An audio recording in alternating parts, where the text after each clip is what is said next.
Zapat, tam zastavím dole, o 2 kilometry dál mají dobráci hasičák.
Dobrý den, dámy a pánové, vážení hosté, milí spoluobčané.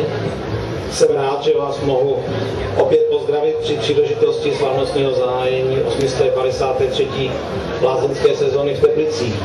Je to 853. lázeňská sezóna pro město a pro akciovou společnost Lázně Teplice je to jubilejní 15. Tak jako každý rok očekáváme, že i letos nás navštíví 18, možná 20 tisíc lázeňských hostů. Více jak polovina z těchto hostů přijíždí k nám ze zahraničí, převážně z Německa, Ruska a z arabských zemí.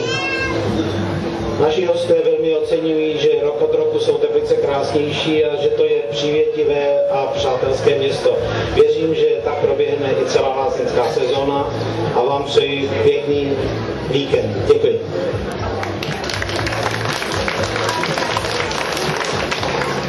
Dobrý den ve spolek. Trošku je víc, než byste si představovali, ale my jsme skutečně objednávali 24 stupňů, bylo jasno, ale zapomněli jsme na globální oteplování a to je ten malinký rozdíl, který je víc, ale my to určitě vydržíme.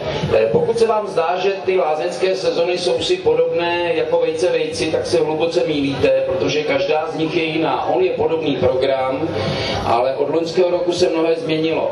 Teplice otevřeli prakticky novou botanickou zahradu, protože byla komplexně zrekonstruovaná.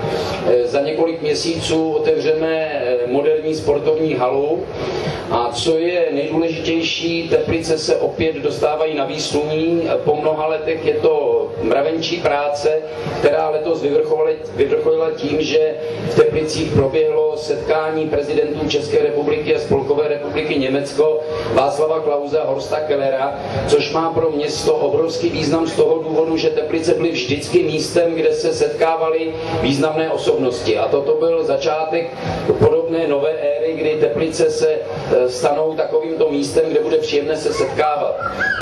Je před námi mnoho práce a já bych vás moc prosil, až dnes budete chodit po Teplicích, zkuste se podívat jinýma očima než během roku. Zkuste se podívat, kolik Tepličanů si nádherně opravilo své domy, protože jsou jejich a oni vědí, že už nikdo jiný jim neopraví než oni sami. Nestačí se to ani sledovat, je pravda, že letošní stavební sezona byla zcela mimořádná. Jak my lyžaři jsme byli smutní, tak stavitelé byli naprosto spokojení, protože oni prakticky stavěli bez přerušení. Druhou věc, kterou bych chtěl říct a která mě mrzí a chtěl bych, aby Teplice byly výjimkou, vzpomeňte si na to heslo Usmívej se si v Teplicích. Svět je divný. Svět je divný v tom, že lidé jsou na sebe zlí, často ani nevědí proč a přitom netuší, že život je krásný. Já bych vám přál, abyste vnímali, že život je krásný a byli na sebe hodní.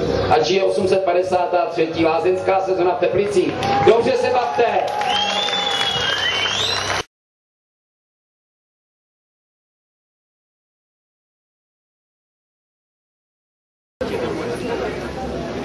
Jméno Otce i Syna Svatého Ducha. Amen.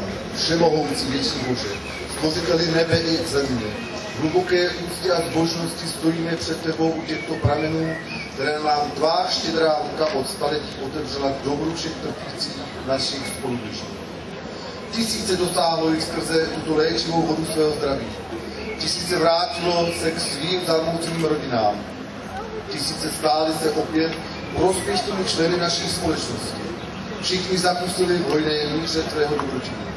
Za tolik dobroty a milosti tvé přednášíme ti dnes své upřímné srdečné díky a svou dětinou odevzdanost. Odbuď za nás, svatý Jane Křtiteli, abychom hodně byli zaslíbení Kristovi. Modleme se. Také tebe, svatý Jane Křtiteli, žádáme, nebo ty jsi zvláštním ochránцем našeho kostela a našeho města a tebe každoročně volí slavností tvého narození a stětí v důvěru uctíváme. Neodpírej svým věrným služebníkům a ctitelům svou přímluvu, vezmi pod mocnou ochranu svou naše město, zachovej nám účinnost našich pramenů a tak rozmnožuj v nás lásku a úctu k tobě, svou přímluvou u toho, jak jsi křtitelem a mučedníkem. Skrze Krista, Pána našeho. Amen.